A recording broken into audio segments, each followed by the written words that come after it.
आज पुण्यात मतदान सुरू आहे. अगदी थोडाच वेळ उरलेला आहे तुम्हाला तुमचं मत नोंदवण्यासाठी म्हणून. माझ्याबरोबर दोन बहिणी आहेत ज्यांना आपण कायम सोशल मीडियावरती भेटतच असतो, मात्र आज ते सहकुटुंब मतदान करण्यासाठी म्हणून आलेले आहेत. आपण त्यांच्याशी बोलूया. देशपांडे कुटुंब माझ्याबरोबर आहे असं म्हणलं तरी हरकत नाही. मृण्मयी, गौतमी आणि त्यांचे आई बाबा. काय सांगाल तुम्ही? मुंबईला असता, पुण्याला असता, शूट्स असतात, मात्र त्या सगळ्यामध्ये इथे येऊन मतदान करणं हे गरजेचं वाटत होतं का, आणि म्हणून तुम्ही आलात का? काय थॉट काय होता? ॲब्सल्युटली त्याच्यासाठीच. म्हणजे पुण्यामध्ये मतदारसंघ आहे आमचा, तर त्याच्यामुळे पुण्यामध्ये येऊन मतदान केलं पाहिजे.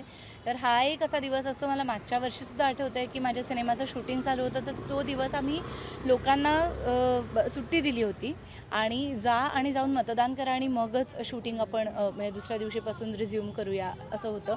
तर हा एकमेव आपला दिवस असतो की जिथे बघ ना, आपल्यावरती सोशल प्रेशर असतं सध्या की व्यक्त व्हा. प्रत्येक घटना घडली की मग हेव्हा का नाही बोललात, तेव्हा का नाही बोललात तुम्ही, असं. तर मला वाटतं व्यक्त होण्याचं हे सगळ्यात प्रभावी माध्यम आहे. तुम्ही तुमच्या मतामधून व्यक्त होऊ शकता. तुमचा कोणाला सपोर्ट आहे, तुमचा कोणावरती विश्वास आहे, किंवा नोटाचा सुद्धा पर्याय उपलब्ध असतो की तुम्हाला कोणीही योग्य वाटत नाही तर असाही एक मोठा टक्का असू शकतो. तर कुठलीही गोष्ट त्या राज्यकर्त्यांपर्यंत पोहोचवण्यासाठीचा मार्ग हा मतदानाचा असतो आणि हा अधिकार प्रत्येक नागरिकांनी बजावला पाहिजे असं मला वाटतं. म्हणजे जेव्हा कमी टक्क्यांमध्ये मतदान होतं तेव्हा त्रास होतो, कारण प्रत्येक मत ही पुढची काही वर्ष तुमचं आणि देशाचं नशीब काय असणार आहे, किंवा कशा पद्धतीने तुमचा देश पुढे जाणार आहे, काय तुमच्या देशाची ओळख असणार आहे, ही गोष्ट ठरवत असतं. त्यामुळे मतदान हे केलंच पाहिजे. गौतमी पण आपल्या बरोबर आहे. गौतमी, तू इंस्टाग्रामवरती एक स्टोरी टाकली होतीस काही दिवसांपूर्वी की तुला तुझं नाव त्या लिस्टमध्ये सापडत नव्हतं. पुण्यात आपण बघितलं तर सकाळपासून आपल्याला असे बरेच केसेस आपल्या समोर येत आहेत जिथे लोकांना एकतर त्यांचं नाव सापडत नाहीये किंवा बोगस मतदान होत आहे. ह्यावरती तुझं एकतर टेक काय आहे, आणि आज मतदान करून कसं वाटलं फायनली? खूप छान वाटलं मतदान करून. मी मुंबईवरनं आले आत्ता मतदानासाठी, सो झालेलं आहे फायनली मतदान आणि आता परत एकदा मुंबईला निघाली याच्यानंतर. पण खूप छानही वाटतं आहे. आणि एकीकडे जसं एक बस वळतीये इथे, थांबा, ती अंगावर नाही वळतीये. सो मी जशी म्हटलं की स्टोरी टाकली होती कारण मला नाव सापडत नव्हतं. या सगळ्यांच्या स्लिप्स घरी आल्या होत्या पण माझी आली नव्हती आणि मी शोधत होते, सो मला नो रिझल्ट फाउंड येत होता सतत. पण मी लकीली ते इंस्टाग्रामवर टाकलं आणि अचानक सगळीकडनं मला गोष्टी कळल्या. मला खूप जणांनी हेल्प केली आणि एक छोट्याशा एका स्पेलिंग मिस्टेकमुळे कदाचित ते नाव सापडत नव्हतं. पण निवडणूक आयोग पहिल्यापासून सांगतो की 2-3 महिने आधीपासून तुम्ही या सगळ्या गोष्टी चेक करायला पाहिजेत. आणि आपणही कधीकधी आपल्या साईडनी चेक नाही केल्या जात. म्हणजे अचानक आपल्याला कधीकधी खरंच मिस्टेक असू शकते, चेक करूनही नाव नसतं, असंही होऊच शकतं, जे नाही व्हायला पाहिजे आय एम शुअर. पण आपणही आधीपासून काही गोष्टी चेक करत राहिल्या पाहिजेत या सगळ्यासाठी. आणि मतदानाबद्दल म्हणशील तर माझं असं म्हणणं आहे की हा सुट्टीचा दिवस नाही, हा जोडून विकेंडला आलेला दिवस नाही. कारण मॅक्झिमम लोक आपल्यातले असे असतात की ज्यांना अरे मतदानाची सुट्टी सॅटर्डे संडेला जोडून आली आहे, चला फिरायला. तर हा तो दिवस नाही, हे आपलं कर्तव्य बजावण्याचा आपला दिवस आहे. आपण एक भारताचे नागरिक म्हणून आपल्यासाठी हा अत्यंत महत्त्वाचा दिवस आहे. आज खऱ्या अर्थाने तो आपला दिवस आहे. तर त्यामुळे मतदानाचा अधिकार सगळ्यांनी बजावलाच पाहिजे नक्की. आणि आता 20 तारखेला मला वाटतं मुंबईचं 4थ्या टप्प्यातलं मतदान आहे. तर तेव्हासुद्धा लोकांनी बाहेर फिरायला न जाता प्लीज मतदान करावं अशी मी सगळ्यांनाच ही अपेक्षा आहे आणि सगळ्यांना आवाहन करते. त्यांचे आई बाबा पण आपल्याबरोबर आहेत. तुमची ही कितवी साधारण निवडणूक आहे? म्हणजे कितीदा मतदान केलं तुम्ही आतापर्यंत? भरपूर वेळेला केलेलं आहे. 5 भागा वयाला 5 भागून तरी 15 वेळा तरी झालंच नक्की. ह्या निवडणुकीबाबत तुम्हाला काय वेगळं वाटतंय? कारण आपण जसं म्हणतो की तरुणांसाठी मुद्दे वेगळे असतात, सिनियर सिटीजन्ससाठीचे मुद्दे वेगळे असतात. या निवडणुकीत तुम्हाला काय वेगळेपण वाटलं?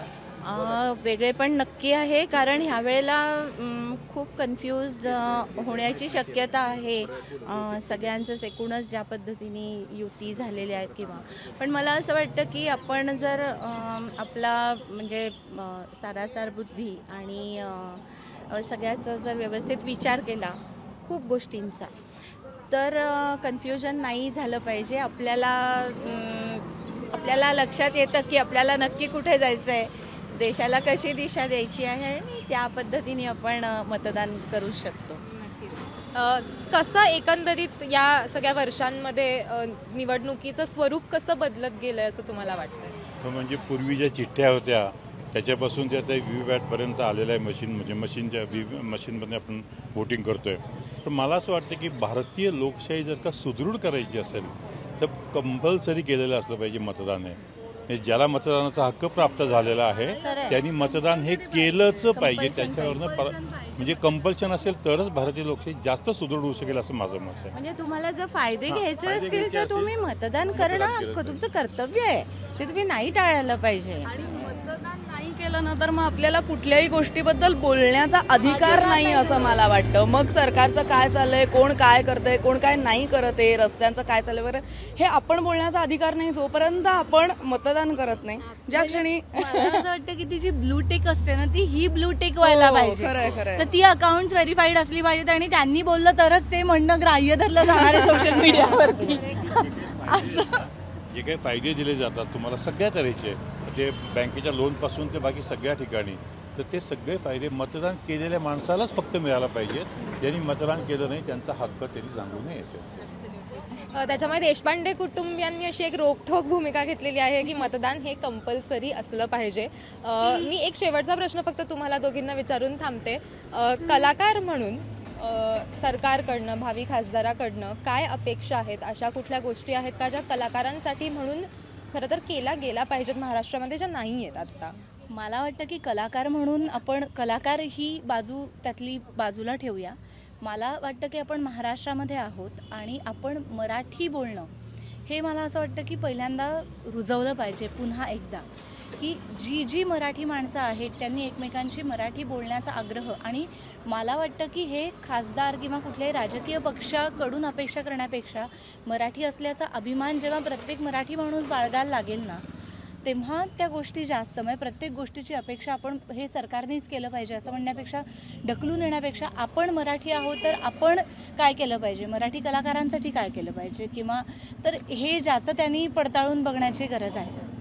मराठी सिनेमांना स्क्रीन्स मिळणं असेल किंवा प्रायोरिटी मिळणं हे ऑब्व्हियसली हे जे काही सातत्याने बोलले गेलेले मुद्दे आहेत तर मी तेच फक्त लावून धरीन की स्पेशल थोडंसं अटेन्शन, जसं आपण वेगवेगळ्या ठिकाणी आरक्षण म्हणतो ना की काही गोष्टींना आरक्षणाची गरज असते, तसं सिनेमा इंडस्ट्रीमध्ये सुद्धा जर का त्या पद्धतीने काही विचार केला गेला स्क्रीनच्या बाबतीमध्ये, की जी इंडस्ट्री काहीतरी वेगळं करू बघतीये किंवा ज्या इंडस्ट्रीला थोडीशी जास्त काय ते बाळ मोठं होईपर्यंत नीट स्वतःच्या पायांवरती काय म्हणे उभं राहीपर्यंत आपण म्हणतो ना की थोडीशी जास्त पालनपोषणाची गरज असते, बघण्याची गरज असते, तसं त्यांनी पालक या नात्याने थोडंसं जास्त लक्ष इंडस्ट्रीकडे दिलं गेलं तर छान वाटेल. पण त्या मागण्यांवरती खूप जास्त विचार चालू आहे. सरकारबरोबर कायम बोलणंसुद्धा चालू असतं, पण सरकार पुढे करेलच जाऊन त्याच्यावरती उपाययोजना, पण मराठी माणूस म्हणून आपण पहिल्यांदा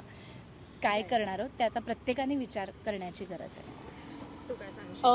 मी म्हणेन की हे तर आहेच सगळं खरं, पण आपण भारताचे नागरिक आहोत सगळेच जण, आणि कलाकार हा काही फक्त वेगळा नाही आहे, सगळी माणसं सेमच आहेत. आणि मला वाटतं जेव्हा ओव्हरऑल विकास व्हायला लागेल ना सगळ्याच गोष्टींचा, तो मग सगळीकडे होईल. जसं स्वच्छता असेल की इथे रस्त्यावरची स्वच्छता जेव्हा होईल तेव्हा ती नाट्यगृहांमध्ये पण कदाचित त्या पद्धतीने व्हायला लागेल. सो जो ओव्हरऑल एक विकास असतो पूर्णच्या पूर्ण देशाचा, तो व्हायला लागला की आपोआप प्रत्येक माणसाचा सुद्धा कदाचित त्याच्याबरोबर विकास व्हायला लागेल. जी आपण काही ज्या गोष्टी कंपल्सरी, आपण मगाशी जसं म्हटलं की मतदान कंपल्शन पाहिजे, तसं अनेक गोष्टींचं, अनेक नियमांचं कंपल्शन ज्या क्षणी होईल तेव्हा आपणही ते नियम पाळायला लागू त्या पद्धतीने, आणि त्याच पद्धतीने सगळ्या गोष्टी घडायला लागतात. आता नाट्यगृहांचं, असं ती म्हणाली की थिएटर्सचं, तसं नाट्यगृहांचं सुद्धा, नाट्यगृह आपल्याला माहिती आहेत अनेक ठिकाणी अनेकांनी हे मुद्दे उपस्थित केले. बालगंधर्व असेल, यशवंतराव असेल, सगळीकडेच हां, म्हणजे सगळेच जण बोलतात त्याच्याबद्दल, पण अजूनही त्या गोष्टी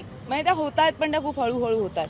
सो या सगळ्या तर अपेक्षा आहेच आहेत, आणि ओव्हरऑल विकासाची म्हणजे सर्वांगीण विकास जो म्हणतो आपण देशाचा, त्याची अपेक्षा अर्थात आहे. आणि एक माणूस म्हणून मला वाटतं आपल्या सगळ्यांचा किंवा भारताचे नागरिक म्हणून आपला सगळ्यांचा त्याच्यात सहभाग असला पाहिजे. फक्त सरकार काही करू शकत नाही, आपल्यालाही त्याच्यात सहभाग घ्यावा लागतो. हे नक्की सांगायचं आहे की कुठलीही गोष्ट फक्त सरकारने फतवा काढून होत नाही. फॉलो जर का आपण नाही केलं तर ती गोष्ट नाही प्रत्यक्षामध्ये उतरू शकत. त्यामुळे आपला सहभाग, आपला पुढाकार हा सुद्धा तेवढाच महत्त्वाचा असतो. तर किंवा एखादी गोष्ट मागणं की आम्हाला हे पाहिजे, त्याच्यासाठी ते सातत्याने त्याच्यासाठीचे प्रयत्न करत राहणं, ही पण गोष्ट सातत्य महत्त्वाचं असतं. ते कुठलंही कॅम्पेन असू दे किंवा मग स्वच्छतेच्या बाबतीमध्ये काही असू दे. त्यामुळे मतदान करायला अगदी काहीच वेळ उरलेला आहे आणि तुम्ही देखील जाऊन तुमचं मत तिथे नोंदवा आणि तुमचं मत नोंदवणं हे खूप गरजेचं आहे. थोडाच वेळ शिल्लक आहे. आपल्याबरोबर गौतमी मृण्मयी होत्या, त्यांनी देखील त्यांचं मत नोंदवलेलं आहे. त्याच्यामुळे तुम्ही देखील जाऊन तुमचं मत नक्की नोंदवा, हाच मेसेज त्यांच्याकडनं पण तुम्हाला देण्यात येतोय. देव्यानी यादलाबादकर, एबीपी माझा, पुणे. एबीपी माझा, उघडा डोळे बघा नीट.